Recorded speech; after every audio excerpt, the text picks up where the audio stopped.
जिम्मेदारी का एहसास।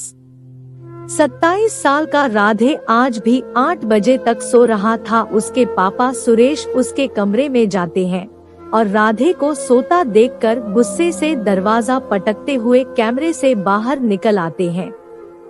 गुस्से से अपनी पत्नी भावना को बुलाते हैं। भावना, भावना मुझे नाश्ता दो, मुझे ऑफिस जाना है। यहाँ और किसी को तो कोई परवाह ही नहीं है। भावना घर में नहीं होती है, इसलिए उसकी बेटी अनु कहती है, पापा मम्मी तो घर में नहीं है, वह मंदिर गई है।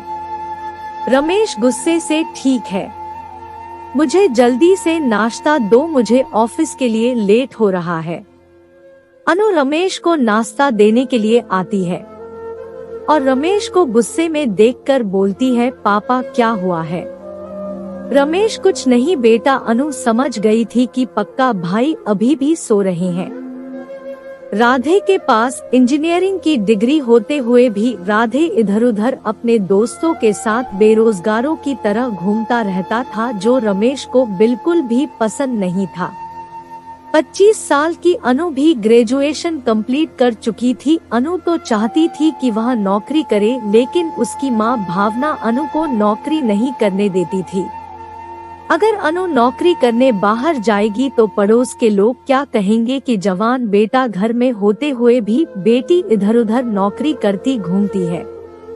रमेश तो चाहते थे कि अनु नौकरी करे, लेकिन भावना उसे नौकरी नहीं करने देती थी। भावना राधे को समझती थी, बेटा अगर तुम नौकरी नहीं करोगे तो तुम्हारे पापा कैसे घर का खर्चा चलाएंगे, और जो कर्ज है वह भी तो देना है।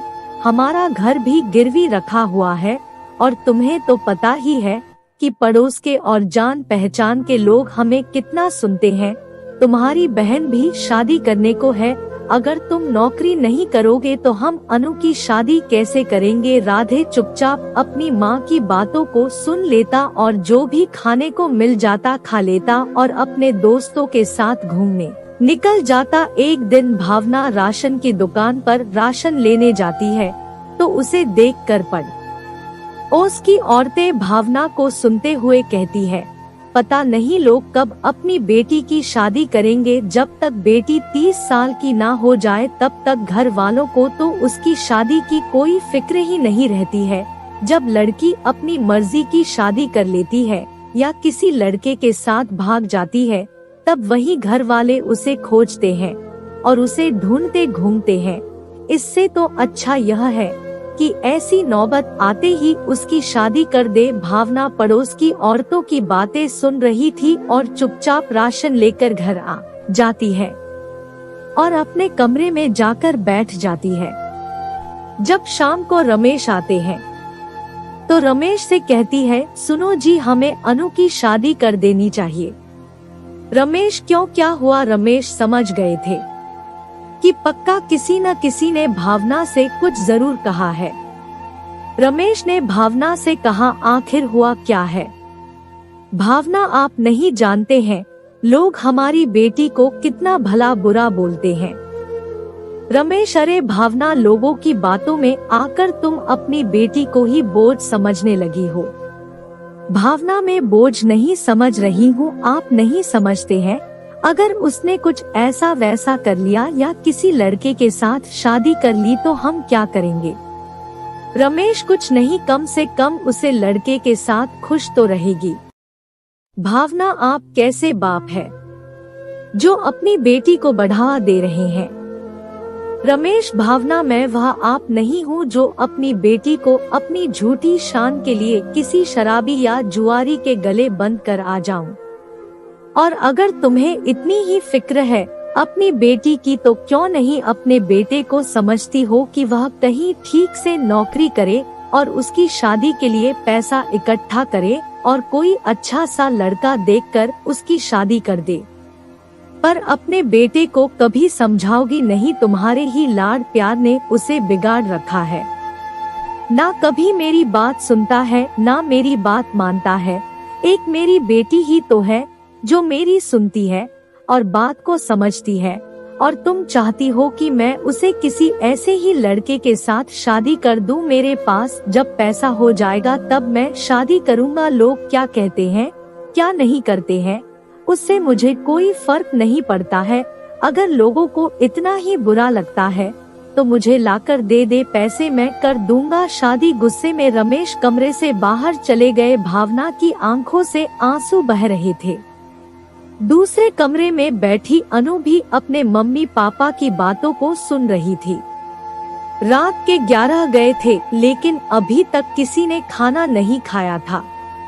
जब राधे घर आया और खाना निकाल कर खाने लगा तो उसने देखा कि खाना पूरा भरा ऐसे ही रखा है और किसी ने अभी तक नहीं खाया है।